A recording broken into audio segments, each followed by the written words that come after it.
So what we have here is part of our on-farm research toolkit where we try to monitor across as many farms and as many states as possible the impact of cover crop residues on soil moisture. And so soil moisture is becoming a bigger and bigger issue for growers in America as we increasingly see drought periods interspersed throughout very rainy periods around the southeast. And we're very interested in how cover crop residues impact the water balance for the succeeding cash crop.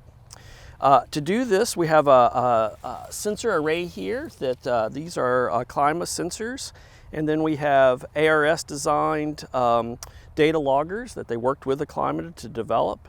And in real time, every 15 minutes, we can monitor the amount of soil moisture available to whatever depth we want. For our on-farm trial network, we go down to 3 feet, which is about in our region, about the maximum we're going to get most of these crops to be able to access water. For the growers that are involved in the network, they get a daily update on how much soil moisture is available, and we set up a strip design where they can see if they had cover crops, how much moisture is available to their cash crop, and if they didn't have a cover crop, how much is available there. So how do cover crops residues affect water balance for our cash crop like cotton? One of the biggest impacts we have is that the physicality of this residue right here serves as a brake to break up the power of the rainfall drops.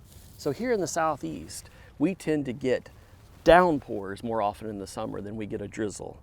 And the intensity of that rainfall can come and hit our soil and can create crusting. Even some of our sandier soils are still subject to crusting, and crusting inhibits water infiltration. So with this residue, the raindrops are first going to hit the top of the residue, and now it's going to sprinkle more of a drizzle down into the soil surface and give us more of an opportunity for infiltration. We also have the impact when we have this much residue on the soil surface here, which is very typical for what we can raise here in the southeast, is that as water attempts to start to get going across the field with a lateral transport, that we have all of this breaking up its ability to move efficiently, and it slows the progress of the water, again giving us more opportunity for infiltration. So once we start hitting these June, July big rainstorms, this residue is going to help us to get more of that water into the ground for our cash crop. This soil type is a perfect example of what we see in the coastal plain of throughout the southeast. We have a very sandy soil type, something we think about usually having very high infiltration rates, but many of these soils are still capable of forming a very hard crust that can inhibit water infiltration without the presence of a cover crop residue.